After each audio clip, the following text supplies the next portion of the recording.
He needs a stand at what? What are you doing with your face? There are a lot of metaphors. I'm sorry. I don't know about bend the knee. Back off of that particular metaphor, this moment. I hate you guys. It is like I can't even just like talk like a normal human without being with like 10-year-olds. Hello, everyone. Welcome to The Next Level. I'm JVL, here with my best friends, Tim Miller and Sarah Longwell of the Bulwark. Hit subscribe, give us 5 stars, do thumbs up, do all the things. We got a big, power-packed show today. I can already tell it's power-packed. A good show and a long show. Lots of important issues, lots of news happening. Sarah, where do you want to start? The Philadelphia Phillies or Taylor Swift? Don't make me choose between two things I don't want to talk about. Oh, we're going to get to Taylor. All right. We are going to get to Taylor. So we have to talk about the speaker's race because we are on week 2, I guess, the end of week 2 of the People's House, the People's Body, not having a speaker because the Republican Party isn't great at governing. I gotta tell you, I'm sick of that phrase, the People's House. It's the People's House, Tim. Having to watch these flowery floor speeches from people that can't pick a team captain talking about the honor of serving the People's House. Just stop. I can't hear it anymore. I would like to start by asking Sarah, in the vote yesterday, Hakeem Jeffries got 212 votes. Jim Jordan got 200 votes. Why have the Republicans, not for the good of the country, broken off to join with Democrats to make Hakeem? I mean, don't they bear some responsibility in all of this? Maybe. I'm kidding. This is just concern trolling. I know. But can I tell you just real quick? I've had this strategic play. This is what I think they should do. This is the problem with not exactly the moderates, but like the kind of people who sort of want to govern, because I don't think they're exactly moderates. I think I was on the phone with a reporter and they were trying to tell me they were moderates. And I was like, actually, some of them are super conservative. Yeah. They're not moderates. They're just people who still think governing like should happen. And here's what I think they should do. They should go to like the chaos caucus and be like, make one of us speaker or we're going to work with the Democrats. Like they don't, like we keep talking about like they have to work with the Democrats. That would leak to Newsmax in like 1 second. It's not a credible threat. Why not? You can't, because they're not going to work with Democrats. The only unforgivable sin. The reason Kevin McCarthy isn't speaker is because he worked with Democrats. You can be indicted on felony charges. You can do anything you want. This is where I think you and I normally are in opposite roles here. I'm usually accusing you of fantasy politics, but like there is a situation where, because this is a negotiation, so you can go to Democrats and say we're gonna switch to independents. And you're going to make sure no Democrats run against us for our seat. And, we're going to work together and like we're only going to do these 5 things. Like we're going to keep the government open. We're going to pay the debt, whatever. There is just a world where you could be having a conversation, I think, that's much more productive than the one they're going to have.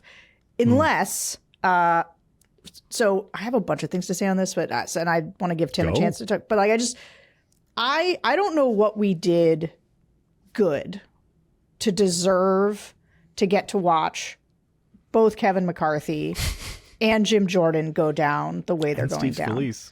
Don't forget Steve Scalise going down too. We got to see all 3 of them. He has cancer and has been shot, so it's a little less satisfying. Yeah, but like if Jim Jordan, so I'm not even sure that. So right now, as we tape, it's like 9-ish a.m. They're supposed to hold this vote at 11. I'm interested to know whether you guys think they'll actually even do it. Because it looks like he'll go down again.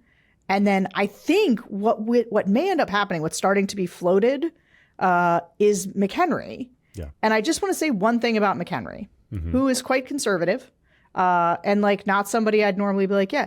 But he certified the election. And he didn't sign on to the amicus brief. So we've got this like report card that our team has put together, this democracy report card. And so like I can go look at all their votes really easily. And those are like the 2 things that I think separate. Like he is not a hardcore election denier. And I think the low bar we live by now, like that would be okay with me. Okay.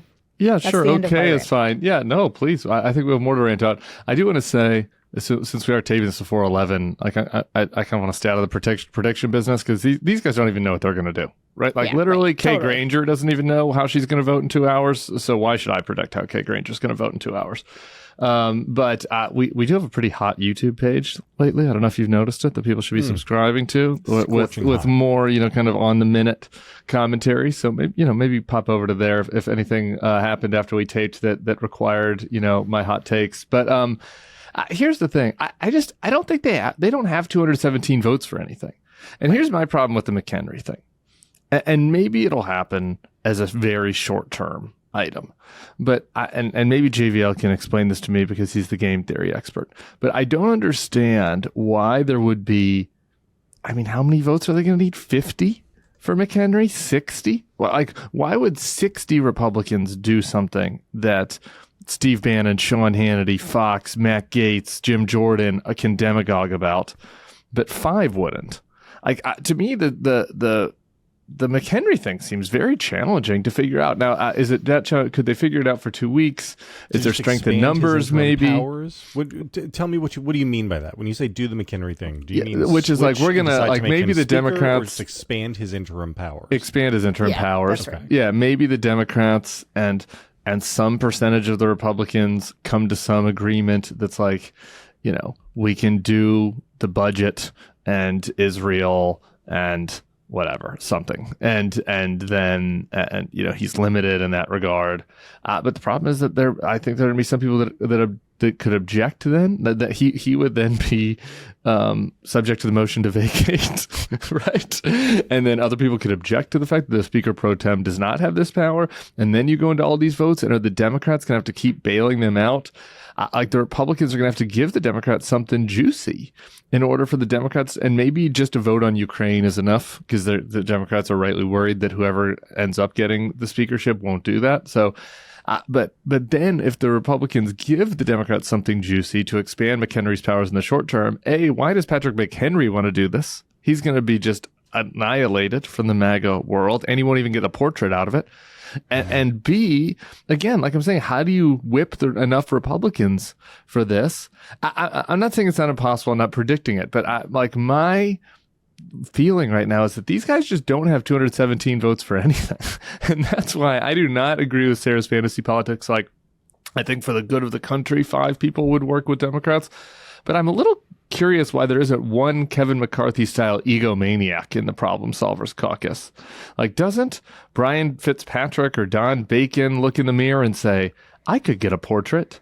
I'd be gone next year, but I could get a portrait right now. If I just pulled over 4 people and got all the Democrats. The fact that there hasn't been anybody with that kind of ambition is a little bit, not so surprising, but a little bit surprising. But to me, that seems like a smaller lift than the short-term McHenry thing. Maybe that's gaming it out wrong. Though? I don't know. This is the other. Okay, let's just pretend that Don Bacon did that, right? Went and became speaker. Obviously he would be primaried and would lose his reelection. You get a portrait out of it.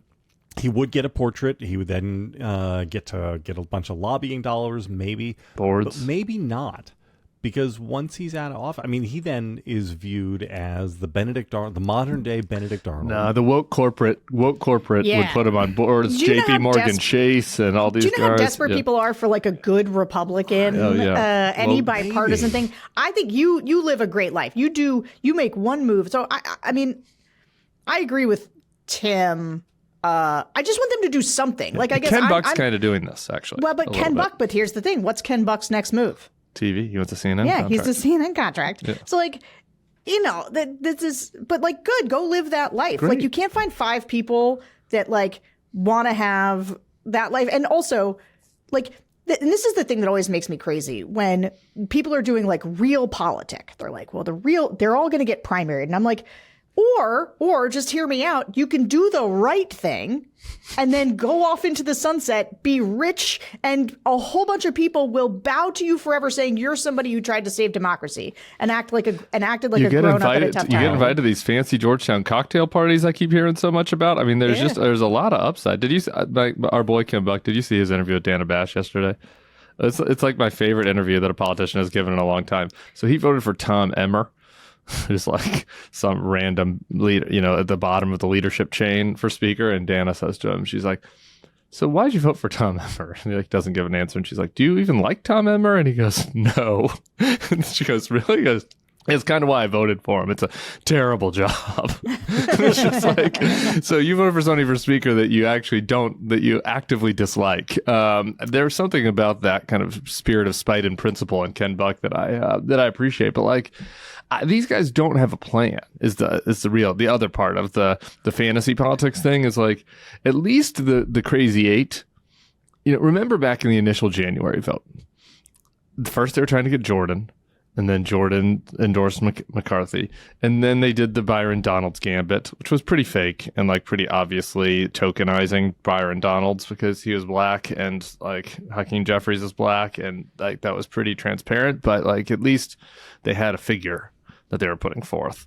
Like these guys haven't even done that. Right? Like the people pushing back on Jordan, they're not offering an alternative. That's why we're falling back on this McHenry temporary speaker pro tem stuff because they don't have it. Because here's the fundamental thing here: no one can get 217.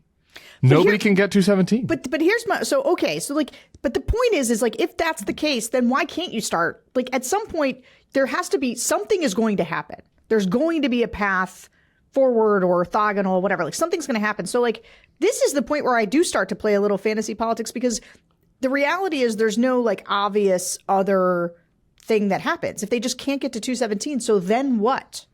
Maybe they could have deal with Jordan. I think McHenry. I think the McHenry thing is the obvious thing because nobody has to take credit for that, right? It's like, well, he's there already. Like we moved into this house and there was this bookcase there, and we just decided to put the gavel on the bookcase. Very small bookcase, right? We're going to put the gavel on the bookcase, and we're not doing anything affirmatively. We're just trying to, whatever, and we can have this fight later. I mean, the deeper problem behind all this is that, of course, the Republican caucus is also riven on the actual, we said there are 5 things they have to do. The Republican caucus does not agree with itself on what to be done about those things. They don't agree about what to do on Ukraine. They don't agree about the government shutdown. And so, it's... But eventually, what you're saying requires Democrats, though. Again, at the end, eventually you have to get to Democrats. And the question is how many Republicans actually care about this stuff? Because there's the advantage that Jordan has throughout this entire process is there's maybe not a majority of the conference, but like a substantial, once you count the Freedom Caucus plus the 20 that opposed McCarthy plus the 8, there's some overlap and all that. Like you're getting to 40 or 50 people that literally don't care if the House does nothing, right? Like there are at least, a few dozen Republicans that do not care, and they will go to the mat and they will not vote for a McHenry temporary solution, and they will not vote for a McHenry permanent speaker, and they will not vote for Steve Scalise, because they don't give a fuck. They don't. So what? We're not going to fund Israel and Ukraine, and we're not going to fund, and we're not going to fund the deep state. Oh well, right? And so they have that. So Jordan, I always thought that Jordan might be able to get this, and I think maybe the interpersonal issues are maybe an understatement. Might be the reason why not. Is that he could at least horse trade on that stuff, right? Where maybe these guys would go along with him because he could horse trade because he's Jim Jordan. He has the credibility from his time attempting a coup and trying to get Hunter Biden arrested and impeaching, right? Like he has, for all the crazy shit he did, he has these chits, but those guys don't care. So eventually you get to a point where we do nothing and the government shuts down, or you need Democrats. Right. You need Democrats. So to me, that is sort of where you wind up in your analysis. Right. But when the government shuts down, though, not like today. Yeah. Right? I mean, you think these people... Yeah, and who needs Democrats? That's the other thing, right? So who gets blamed if you do the McHenry thing? There's nobody to really blame for working with the... It's just like the Republican caucus is an amorphous thing decided whoever voted for it. Because while all that is happening, Jordan and the conservative media complex is going, no, we cannot do this. We cannot fold to the Dems. I was in an Uber yesterday when the guy was listening to Sean Hannity. There are pluses and minuses about moving to Louisiana. A lot of pluses. And by the way, this is not inviting your opinion on my move. A lot of strangers like to give me their opinion on my move. It's been a wonderful move, but one of the downsides on the chit is that the Uber driver has Sean Hannity on, but it allows me to provide this content to you. Sean Hannity was like going hard on the McHenry thing. Like, this is what the Dems want. You are giving in to them. Everyone needs to get in line. So, so there would be repercussions politically for Republicans that did it. But this is where there's safety in numbers. I mean, this is why if you did it, right? So if you got 50 people that don't care, we were talking about this last time. Like, I think you've got 50 people who do care about funding Ukraine, funding Israel. And like part of the way, like, I just think that everybody asks for not that much. Like, they ask for things that are sort of broadly popular, like keeping the government open, funding Ukraine and Israel. And like, they can horse trade a little bit because they're not all the Dems are going to want to fund Israel. And so like, you can find I just, in this moment, why couldn't you find that? And the punishment because you're right, there are repercussions, but like, when there are 10 of you or 5 of you, they can single you out. When there's 80 of you, it's much harder. But McHenry, why does he want to do this? Isn't McHenry lighting himself on fire in the same way that Don Bacon would? I just don't understand what's different about it. He just counts on the fact that Republican vote. Like, the future is uncertain, and in chaos there's opportunity. And if you're the guy sitting in the chair, possession is 9/10 of the law, and who knows what happens 12 months from now? Yeah, right. Maybe he winds up as like the accidental speaker and amasses some power, or maybe he gets tossed out on his ear. I don't know. No one knows your name, and now everybody does. I mean, there's some of that. The Dems ought to ask for DC statehood. It's pretty amazing that that ought to be the price. It's pretty amazing. Are you a couple Dems listening to this? I agree with this. Don't go in, art of the deal. This fucking thing, okay? Go in big. We're happy to help you guys out. Yeah, we're happy to help you. Yeah, we're happy to help you guys out, and we'll start negotiating. And like, our opening bid is DC and Puerto Rico. Okay, and then we'll start moving. We'll start moving from there. All right, I agree. Like, why there is going to be pressure on Dems to bail these people out because, like, the responsible median pundit, you know what I mean? Bob Costa and the CNN pundit table, will be like, Democrats need to be the adults here, and we just lived through all this. But it's like, do they? Why? They're all like, these guys can't. They are the adults. They can't choose a team captain. Like, they're a children's soccer team that is forfeiting because they cannot choose a captain. Like, yeah, but this is like, forget what's happening here. The idea that Democrats should just do it like for the good of the order. I think that's like kind of BS to ask them. And I'm sympathetic to some of that stuff, like, because I want things to be done for the good of the order. I love that about you. However, like, actually, the way to be an adult here is to go in and be like, guys, we'll bail you out. Here's what we want for it. And just to start going hard, like, and you know what? They should do it publicly. They should start publicly putting things on the table and say, like, the Democrats would be happy to work in a bipartisan way. We would love to do these things. And here's what we're asking for not that much. You guys got to fund the government and keep it open. You gotta support our Democratic allies, and you got to give us 1 or 2 other things that we want. Like, do it. I think you need a little more. Yeah. Because Ukraine is good. I mean, Ukraine is the thing that you really want in the end, I guess, because that's the thing that's on the chopping block, Right, but that's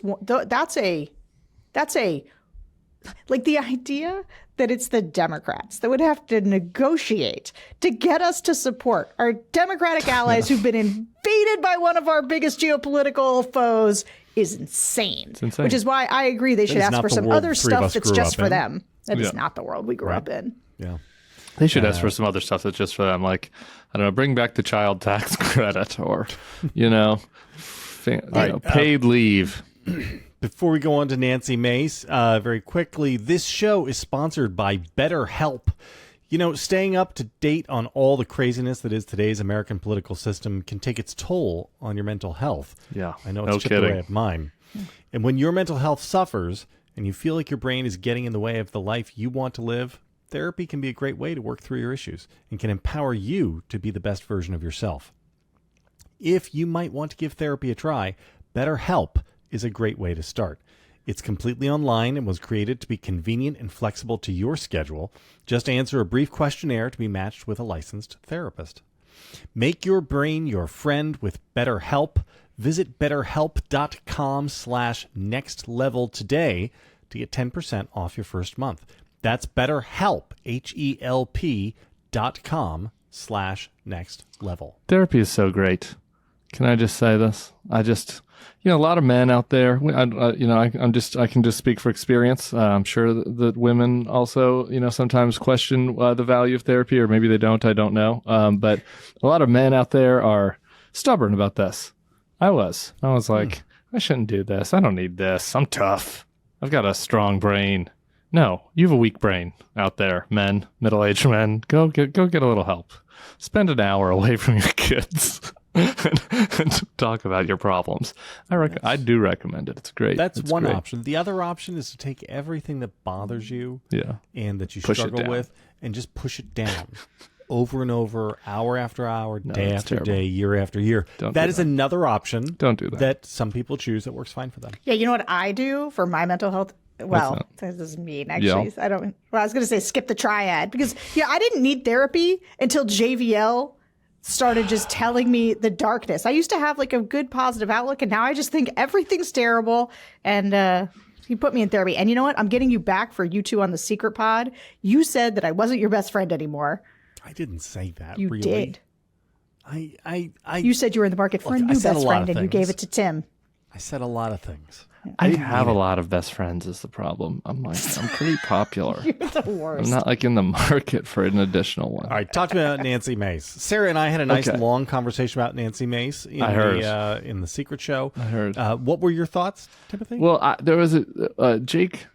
I'm gonna butcher his last name, so I'm sorry, Jake. Jake LaHut, over at the Daily Beast, caught a little tip that really just. Like the shingles fell from my eyes when I heard this tip, and it was like, because I was like, what is Nancy Mace doing? Like this woman,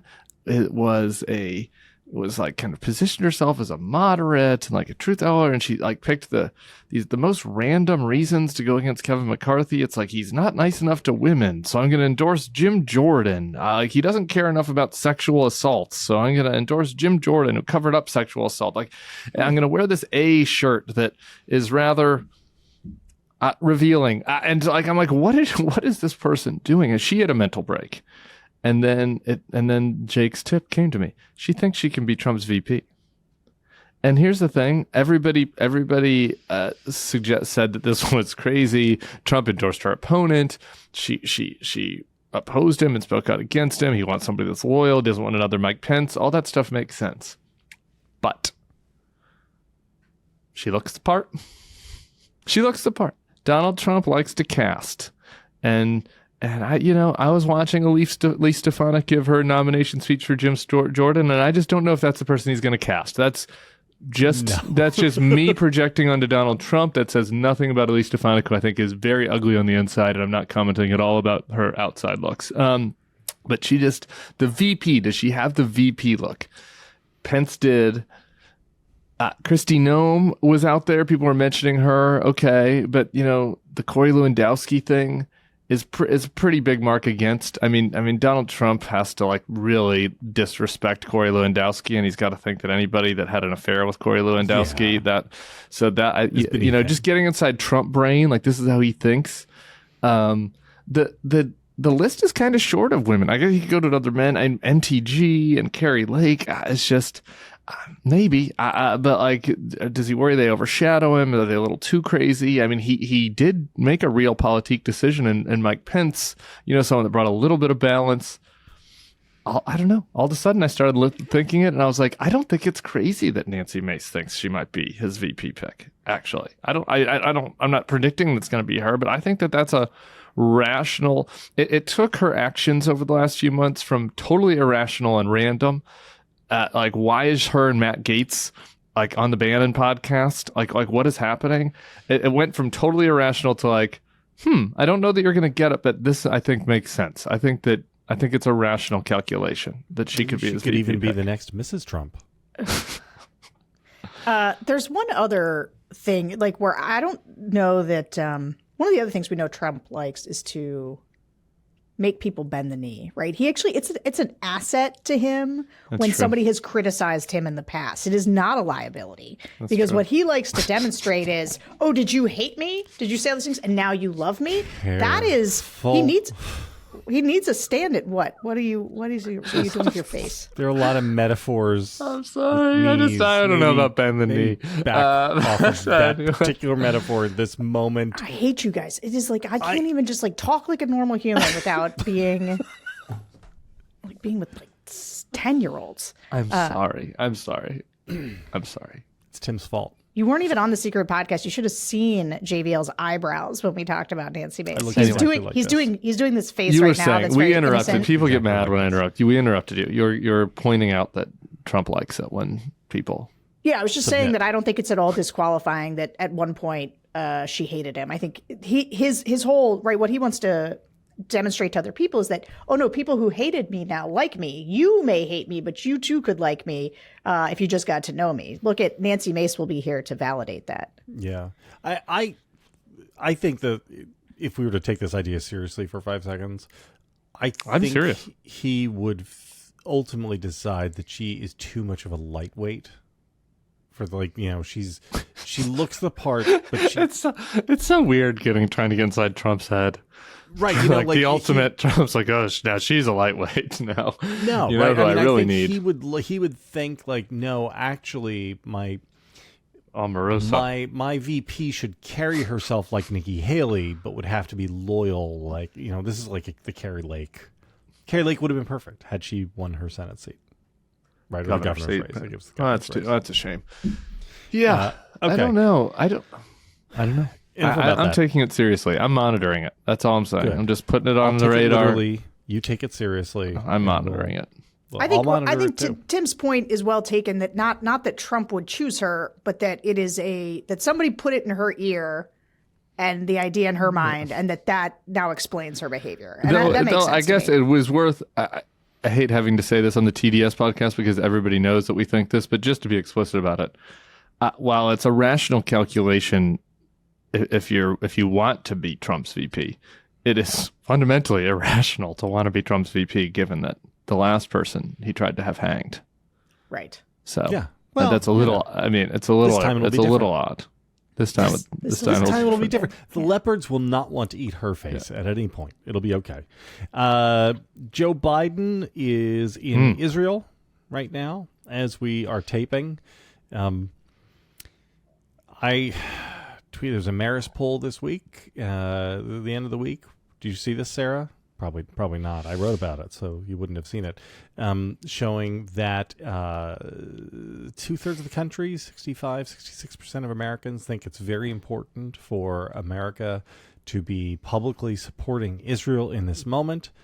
And a majority of the country thinks that Joe Biden is doing a very bad job handling Israel. Now, in Israel, there are billboards all over the country saying things like, "Thank you, President Biden." The Israelis are, we had testimony in the Sunday show with your buddy whose name is escaping me, who is over there right now, who's talking about, watching the Biden speech with his friends and how moved they were by it. But Americans are not, the American voters looking at this Biden stuff, and they're very, I don't know, could do better. I can't wait till you focus group this, Sarah. Because I can't wait to hear what the swing voters are saying about Biden on Israel. Have you already? Do you have anything for us on that? We did ask a group the other day, and you are not going to love this. It was swing voters. But only one person had heard Biden's speech, and 0 people had heard about Trump's comments around Hezbollah. So Trump called Hezbollah smart. Nobody knew that. Nobody had heard anything about that. And then, they just only one person had heard anything about Biden's speech. The most historic speech concerning the U.S.-Israeli relationship by any American president possibly ever. And nobody. Okay. Do they have thoughts about Biden's handling of the situation? I would say the biggest problem is that part of what's happened because of the discussion around Ukraine, people have like the real America First internalized a lot of that. So actually what you get are a bunch of comments about like, we don't want to get into any war and like we need to take care of things here before we do anything else. So I would say that tends to be where people are. That's frustrating. It's a little frustrating. Awesome. He's doing a really good job. He's doing everything that you'd want him to do. Going over there. His speech was fantastic, and we talked about that a little bit last week. And the polling is not on Biden is bad, but it's pretty encouraging actually on the conflict in general. Like there's not, if you look at, I forget what it was, but this isn't really an apples to apples comparison, but just as a baseline, if you look at who was this Quinnipiac, the Republican Party is like straight split on Ukraine. Like it's a good half of the Republican Party, a straight half. It's like we should just kind of let Russia take them over, basically. And that is not true on the Democratic side on the Israel conflict. Like there is a divide on the Democratic side, but it's much more like 60-15. Like, there's a loud vocal minority that, wants whatever it would be, de-escalation at this point, while there's still hundreds of hostages out there. So that part is encouraging. Biden has been good, but translating it, I guess not. I don't know. I guess it's not on TikTok. I do think the media has done a pretty horrific job of covering Trump on this stuff. I don't like Trump's comment. It's not as if they weren't covered. People did cover his comments, but like if Joe Biden had said that, it would have been mass hysteria on every network, and that isn't the case for Trump anymore, and that's frustrating. Can I point out that one of the criticisms we hear all the time of Biden is that he is just being led by the nose of the radical left, and here again, the radical left, to the extent that exists in America, is quite separate from the main body of the Democratic Party, and Joe Biden has publicly rebuked them. And is doing he's no credit from anybody for doing, and I don't understand it. Yeah, he's getting credit from Jews. Yeah, I think that's right. I hope so. And Israelis. I mean, I think this is where the fractured media environment. Like, if you are on the right, center right, the only thing you're hearing about, is what any lunatic on a college campus is saying. And you're not hearing a lot about Biden's. And so like in a world, I think in a different world, in a world of 20 years ago, like even on Fox News, there would be a bunch of commenters being like, this is good. Like Joe Biden is saying the right thing. But today they just ignore what Biden says and they just talk about like they find whatever, whatever the crazy people are saying. Somebody on a college campus or TikTok. I don't think it's Twitter just college somewhere. campuses. I don't want to I think there's there's some people. No, the point is, I'm not saying that there isn't. Like this is a substantial thing, but this is a case where Biden is trying to get the Democratic Party right on this stuff. Yeah. This is not my party this week. It's like whatever your opinions are about all this stuff. It's just like if you are of the view that where the squad is on this is extreme, like that's still the squad. And it's still college campuses. And over in the Republican Party, like they're looking at, 200 members of the House wanted Jim Jordan to be the speaker.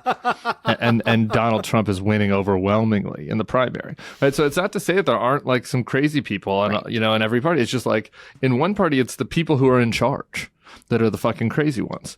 And that's notable. The other thing is like, my friend Tom Nichols might get mad at me, but I've just got a little comment about this I want to bring up.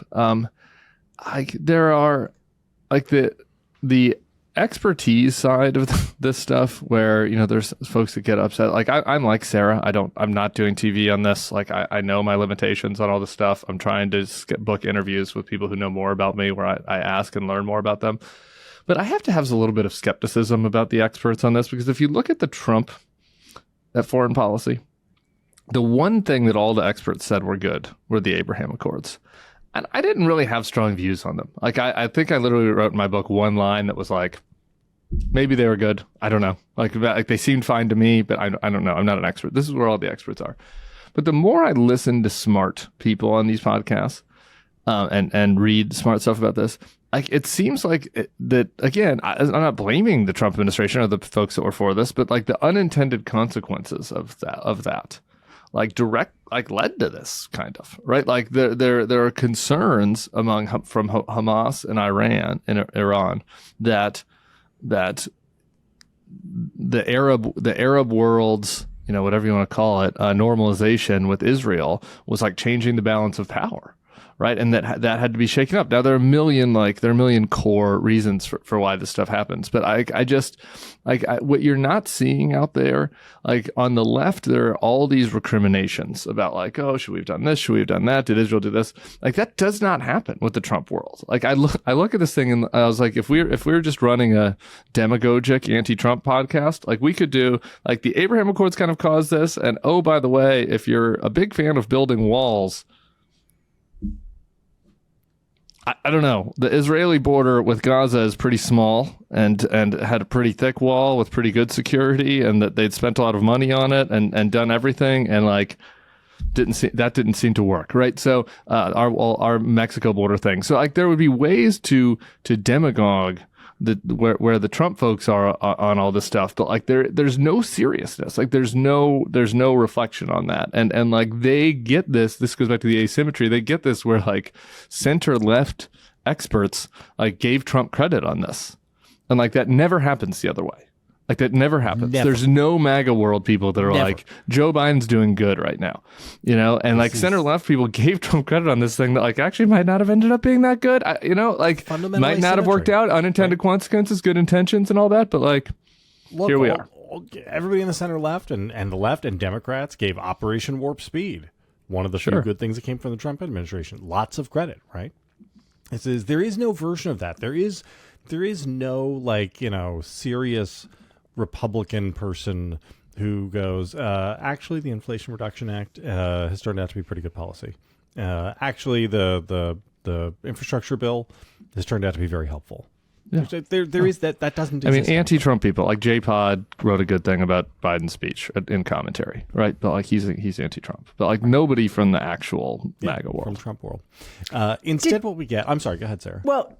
Were you guys so one of the things when Trump did that speech, the insane speech where he called Hezbollah smart and like kind of ranted about Netanyahu, which I got no love for Netanyahu, but I did think like it was like Trump was like weirdly blaming him for like I was just like, what are you even talking about?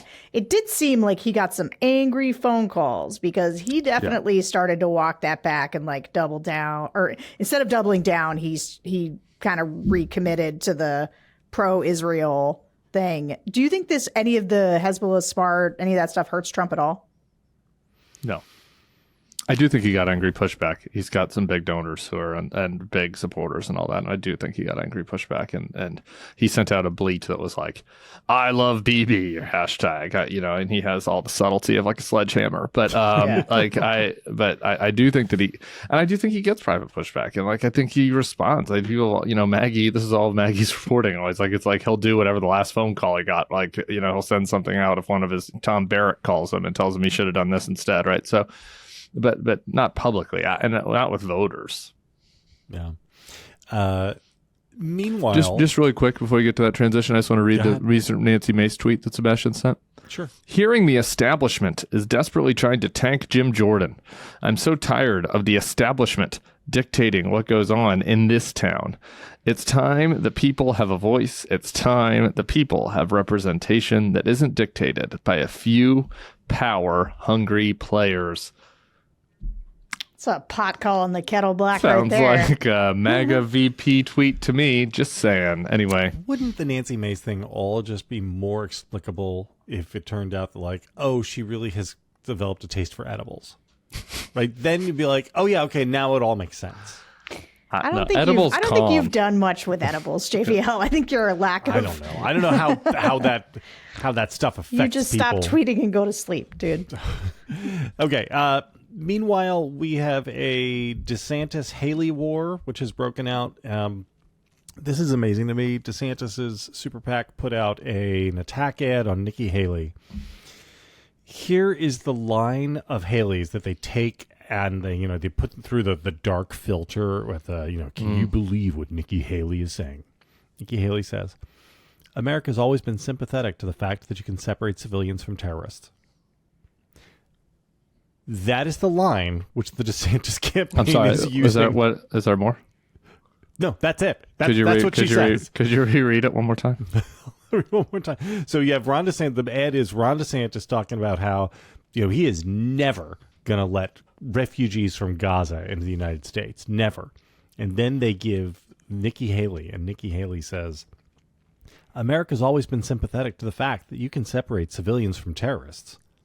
And then Ron DeSantis comes back on and says, yeah, that's right. She's just trying to kiss up to the liberal media and be political correct. And I don't care about that. I'll tell you, the total number of refugees from Gaza you're going to see in America is 0. So the attack, and if I were to say Republican voters think that you can't separate civilians from terrorists and they really just want to see all the brown people killed, you would say, oh, JVL. There you are being, calling these people racist, et cetera, et cetera. I would submit to you, nobody has a lower opinion of Republican voters than Ron DeSantis, because he thinks that this is what they want to hear. It's wild. It's one of the wildest ads I've ever seen. I think that the main takeaway from that is that Ron DeSantis is now fighting for second place with Nikki Haley. And that he knows it. And I don't know if you've seen that they're right now, everyone is pitching. The donors are starting to demand consolidation, right? Because people are panicked that nobody's getting anywhere near Trump. And so the one thing they have some control over, right, is that they can start pulling the plug on other campaigns. And so you got Tim Scott's PAC coming out and saying they're going to kind of fold it up, which... Does that mean Tim Scott's going to drop out? The fact that his PAC is going to stop spending money? Like, I assume that's what it means. And I think that DeSantis has been trying to make the case to the donor set that if Nikki drops out, so like now they're in a fight over like who needs to drop out, because who's going to be the one alternative to Trump as the consolidation happens. So my guess is you start seeing Scott and Pence, the donors start saying like, get out. And maybe even Christie. And so Nikki Haley and DeSantis are now in this fight for second place. And DeSantis is making the argument that if Nikki drops out, her votes come to him. If DeSantis drops out, his votes go to Trump. And that's why he needs to be the alternative. And that's interesting. That is interesting. And probably a little bit true. But I do think that the donors have taken like a real second look. Like Nikki's arguing she's the only one with momentum, forward momentum. Also probably true. Well, there is a problem with, I guess, let's just say it's true. Let's just say it's true. I'm not sure it's true. Let's just say it is. DeSantis, okay, so DeSantis is at 14. So I'll look it up. I'll effort that while you guys. So everybody drops out. So you get Tim Scott's. DeSantis is at 13. Sorry, quick pundit to pound accountability. He's at 13. What's Nikki at now? 7.7. Okay, so 13 plus 7.7 that gets you to 20 point. Okay, so consolidation is not the problem. All right, like this was a conversation for 2022 and early 2023 when all of us rightly were saying so many people shouldn't get in this race. Yeah, like you know what I mean. But like, and Sarah, you even more so than me on that front. I thought this was important. But like we're here where we are now. Like Trump is above 50. Like the problem is eating out of Trump. And it's like fighting amongst themselves. And it's just 2016 redux. And I just like on the substance of all this, again, it's like DeSantis doing the same shit he did when he started this thing. I will say the DeSantis is like plane flight from Israel thing this week. Like to me, like that was the kind of thing that DeSantis needed to be doing early, to be like, look, Trump is obsessed with himself. He's bleeding. Like I'm a problem solver. I'm going to own the libs. Joe Biden's too old. Like regardless of whether the merits of all this are true. I'm just speaking from a political standpoint. Like Joe Biden's too old to save the Americans over there. I'm going to send Air DeSantis in and bring people out. Like Trump's bleeding about himself, right? That was a good contrast for him. That was the contrast that he was putting forward. Some Mexican refugees on the plane over over back. Yeah, we and can then send dropped that. them in Israel and then brought real Florida Patriots back. There you that go. would have been a twofer. That would have been a twofer, and that would have been good. So like that's a real contrast. This stuff, like trying to sound like Trump on the Muslim ban and getting to Nikki and attacking Nikki from this. It's just like here's what he said. The Biden campaign put this out. He said this on Fox about Nikki. When it comes to bringing in refugees from Gaza, you're bringing in the culture that they're coming from. Just like, really? I mean, these kids, poor little babies that are need a place to live, like with the culture you're bringing in. What are you talking about? Like, you think that they're going to be terrorists? Like, this is an argument, by the way, for Georgia building a wall on its southern border to prevent Panhandle of Florida from bringing its culture to Atlanta. Like these fucking people, like it is old school Charles Lindbergh nativist horrific nonsense, and he's advancing it because he thinks it's going to help him get to Trump's right. You can't get to Trump's right on this stuff. You can't get to Trump's right. Trump was the guy that said no Muslims allowed. Also, sometimes I just want to be like, do you guys know we live in America? Like, thank you. Yes, people bring their cultures with them. That's why we've got every kind of food that's here. That's why we've got, like, we let a bunch of religions worship. Like, this is what we do here. It's called pluralism. And it's on our money. It's on our money out of many one that people bring their cultures here. I don't know. Ron DeSantis, meatball. What do we say? That's probably DeSantis. Italian. Like, see how you assimilated? You even changed how you pronounce your name. That's the same thing will happen with the Gaza refugees. Yeah. So, I don't like to swear too much on these podcasts, but F that guy. F that guy. My street has Vietnamese, Japanese, pizza. It's a wonderful street. You get everything. I would just like to put a little context in here right now. So we are talking about how Nikki Haley is surging, right? This is the general view is that Nikki Haley is surging. I didn't say surging. I said she has momentum. Okay. I had to deal with this on the circus last week.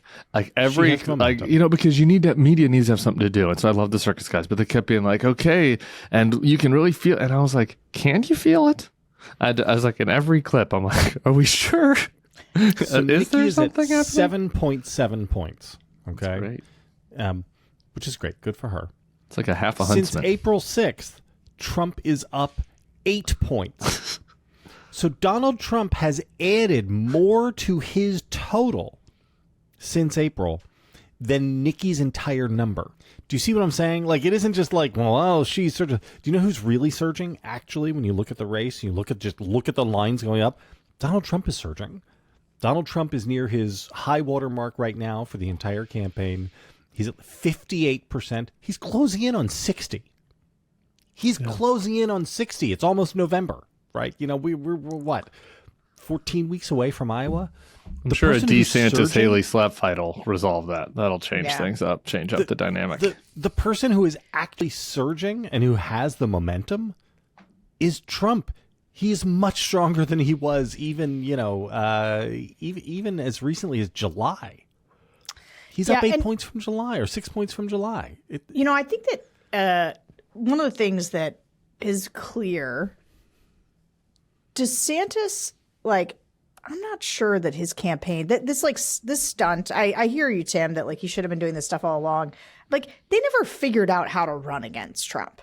Like, even though they had all this time, I think they just thought people were going to want to move on. They were just going to fall into DeSantis's lap. But Trump is running an extremely good and extremely smart campaign. Yeah. And Susie Wiles and Chris LaCivita are real pros who I have like real doubts about their insides, like the moral parts of their insides, that they could work with Donald Trump. But actually, just since the theme of this show, I think, is how if you put something in context, suddenly sometimes people's actions make sense. Susie Wiles must hate Ron DeSantis so much. She worked for Ron DeSantis, and they kind of dropped her like a bad habit at one point. And I think also there's like some, like, they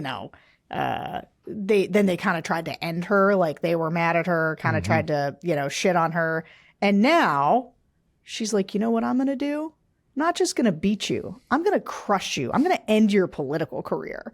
And they are out there with Trump. Like, if you look back now, like when DeSantis came to D.C. to try to get some congressional endorsements, and that day while he was up here, they released all of the Florida delegates supporting Trump. Yeah.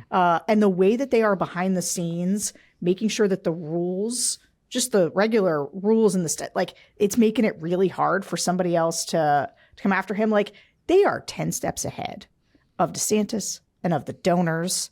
And like, they're just real pros. The donors aren't even in the game, actually. Yeah, they're not. It's like they're just playing a bunch of fantasy Yeah, forget stuff. being 10 steps ahead, you know? Like, the donors are on the sidelines playing shuffleboard. Like, well, while if they're we out can on the move field. Mike Pence out and his 2.1 points then go to the alternative. And I don't know. And all these people Chris are going to Christie is mad at me, apparently.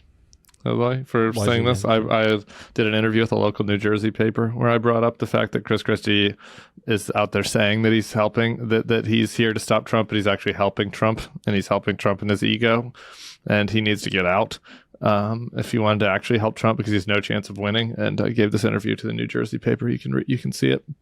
You can go there if you want. And the guy's like, Christie yelled at me, and he's like, that Tim Miller doesn't know he's an idiot. He's a moron. Just pointing his stubby little finger at him. I was like, sorry, bruh.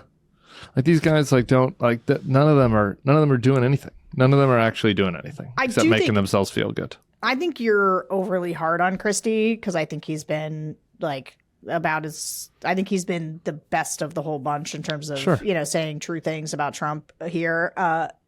And that being said, Christie's whole, I think, pitch really was like he's going to get on stage with Trump, right? He's going to cut him down. He's not getting on stage with Trump. Like, that's just clear. And so I do think these guys got to start getting out. I just, it will. He'd be better served to stand outside Mar-a-Lago and shout at him.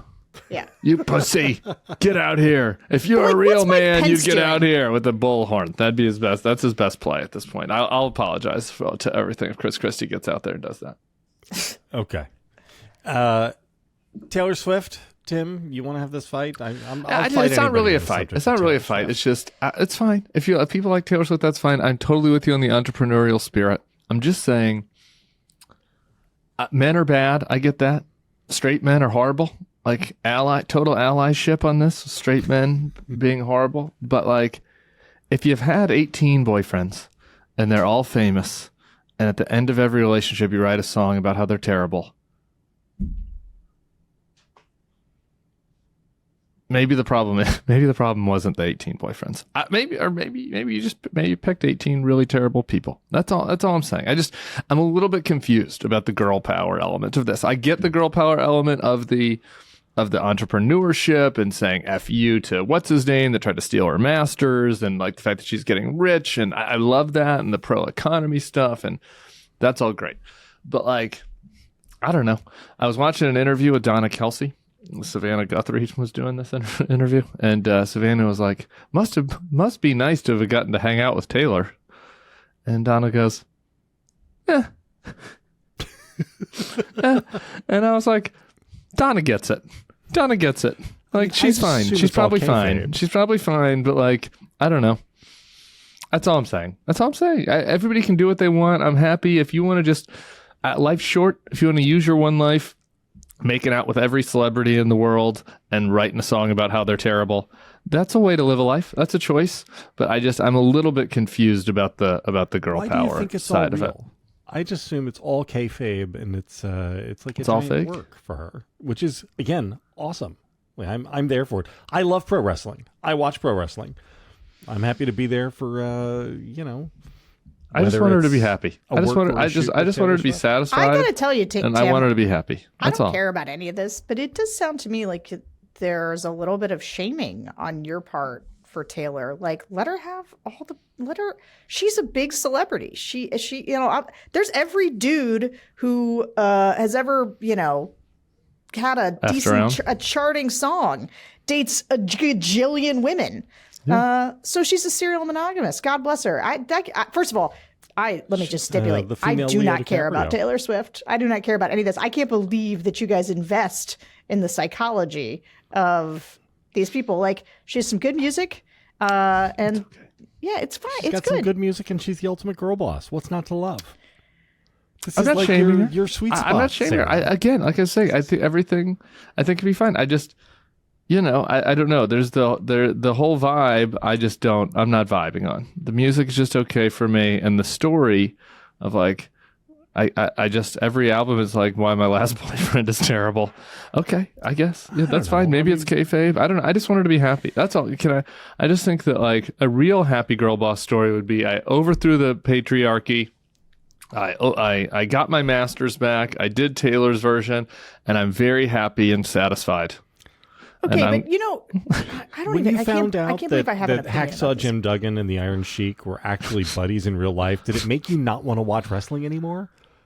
Because that didn't bother me. Yeah. Well, hold on. You're Kinda making is. the wrong comparison. So Tim loves Beyonce, I do. and as from what I'm aware of, that Lemonade album that she dropped was all about getting cheated on, and then like forgiving Jay-Z. Yeah, I think that's a great story. I don't find that to be nearly. I don't find that to be an empowering story. Well, life is hard and long, and like, she's got a partner, and then she's got a kid, Blue Ivy, that comes out on stage, and she seems to have a good life. And I mean, Beyonce, it's nice. I mean, it's tough. These people are all living different lives than all the rest of us, So, like, she's got a lot of help, I guess, with My life is parenting a lot like Jay-Z's. and Beyonce's. But I hear that. I don't. Again, and it's not a judgment thing. It's just like, I don't and know. that's You seem to fine be if you find that taking, icky. that It's just a little. Beyonce, should just like accept being cheated on, and Taylor, I'm not saying she should. can't date 18 guys, and when she breaks up with them, You don't think writes cool Beyonce music also about cheated it. on Jay-Z? You think she's Look, I don't she's know. been I don't monogamous? actually care about this. I just Okay. decided I'm going to fight Yeah, about this. fight about it. Yeah, Just gonna okay. fight I hear about you. it. Again, I Taylor want Swift, everybody to greater do what's sign right for them. Beyonce. I'm just saying, it seems to me like Beyonce is telling an empowering story, and Taylor is telling a story where, like, everybody is terrible to her, and these boys are all Meanwhile, awful. She's breaking Spotify and Records. bending She's killing it. Apple- I know, and I don't get bending it. I just don't Apple get to it. her will. That's fine. I don't have to get know. That's everything. not inspiring. I don't have to get To everything. everybody at every level, right? All 'Cause of this we are all just means cogs teenagers in have the too much machine. power, too much purchasing No. power. And actually, here's the thing about Taylor Swift.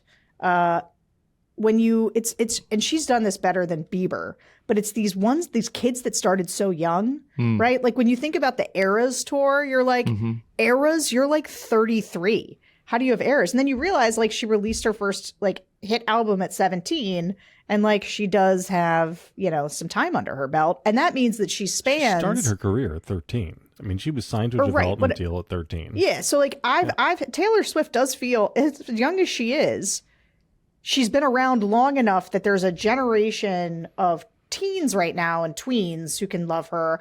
And like we in our 40s still like, she was still a soundtrack for us in our 20s. This is one of the things that I found so wonderful about the Eras movie concert is that it is a mass culture event. Like she had crossed over and she, there you get like three.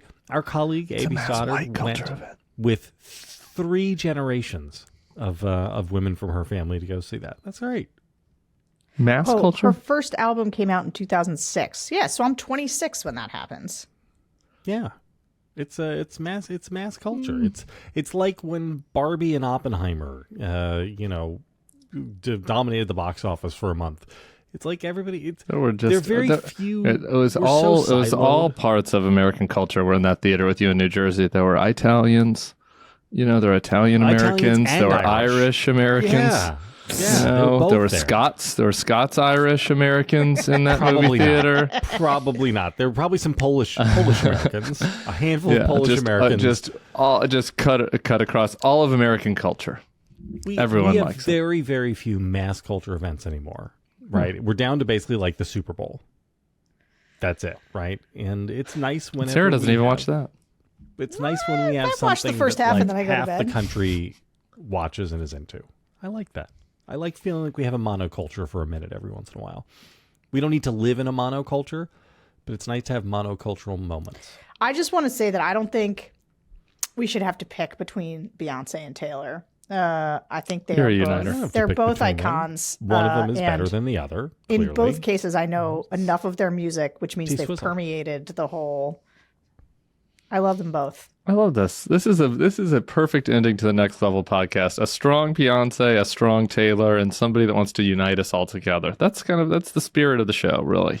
Yeah. Encapsulated into our divas. They may have together kept us out of a recession. Yeah, I am annoyed at I wore a Beyonce shirt one of the days they were filming the circus, and that was the day they cut. I was just like, you fucking assholes. I was like, I was representing Team Bay on Showtime but no. Anyway, so I had to do it right here on YouTube and the Next Level podcast. Good show, long show. Go ahead and subscribe. Very long. Talk to us in the comments. Whatever. Do all the things. We'll see you on Sunday. Fast forwarding. See you on Sunday.